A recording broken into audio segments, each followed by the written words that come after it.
जय श्रीराम. मी माझं नाव रामनारायण दास गोपालदास बैरागी आहे. मी इथला मठाधिपती आहे. हे ब्रह्मानंद महाराज जिवंत समाधी आहे. जवळजवळ 250 वर्षापूर्वी महाराजांनी समाधी घेतलेली आहे. तेव्हापासून ही बैरागी परंपराप्रमाणे अखंड आतापर्यंत चालत आलेले आहे. सध्या मी म्हणत आहे, पहिल्यापासून हे मठाचे इतिहास असे आहे की आमची बैरागी परंपराप्रमाणे पहिल्यापासून इथं होम, यज्ञ, हवन, ब्राह्मण भोजन सगळे महाराजांचे पुण्यतिथीनिमित्त केलं जातो.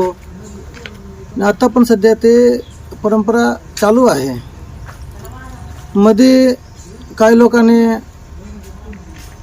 गावातले जरा तमाशात काय असे फालतू गोष्टी करत होता, लेकिन ते आमचे गुरु गोपालदास महाराजांनी सगळं बंद करून 1982 सालीपासून सप्ताह चालू केले. ते तेव्हापासून आत्तापर्यंत अखंड सप्ताह परंपरा चालू आहे. त्यात खंड नाही. आणि कुस्त्या पण भरवला जातो. चांगला आम्ही सगळेजण कुस्त्या भरवतो. सगळं नियोजन माझं मी एकटेच करतो. आमचे सगळे भक्त परिवार आहे, ते सगळे मिळून करतात. परत आता सध्या ते देवलेचे बी एक सुभाष देवले आहे, त्यांचे कायम इथं सहकार्य असतो. त्यांचे ब्रह्मानंद महाराजाला रोज नैवेद्य असतो आणि त्यांनी रोज नैवेद्य दाखवल्याशिवाय त्यांचे घरी कोणी जेवण करत नाही, इतका त्यांचे श्रद्धा आहे. त्याच्यामुळे इथं ब्रह्मानंद महाराजांचे इतका हे आहे, ज्यांनी मनानं तनानं जे सेवा केलेत ब्रह्मानंद महाराजांचे, त्यांचे खूप चांगलं झालेले आहे. जसे सचिन देवले आहे, असे बरेच लोक आहे गावातले जे त्यांनी असे येऊन इथं सेवा करतात, त्यांचे खूप कल्याण झालेले आहे.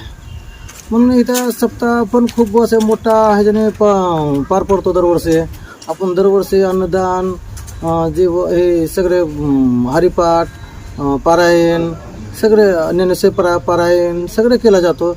आणि सगळे खूप चांगला विष्णू सहस्त्रनाम सगळे खूप चांगला ह्याच्याने पार पडतो. आणि सध्या पण आता चालू आहे, आज 5वा दिवस आहे. रोज अन्नदान असतो इथं. म्हणजे रोज हजारो माणसाचे अन्नदान चालू आहे. सगळे खूप व्यवस्थित सगळे चालू आहे. आणि गावातले म्हणजे खूप लोकांचे सहकार्य आहे.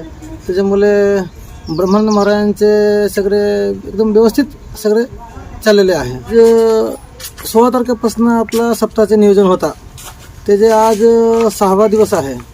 तर उद्या परत 21 तारखेला कीर्तन आहे, प्रवचन आहे, अन्नदान आहे. परत 22 तारखेला आपण तसेच सेम. 23 तारखेला सकाळी 9 वाजता महाराजांचे अभिषेक होईल. परत 12 वाजता ब्राह्मण भोजन, होम, हवन, अभिषेक सगळे होऊन संध्याकाळी 4 वाजता काळ्याचे कीर्तन आहे. आणि परत 6 वाजता 7 वाजता पूर्ण गावातनं मिरवणूक छबिना महाराजांचे छबिना करणार आहे.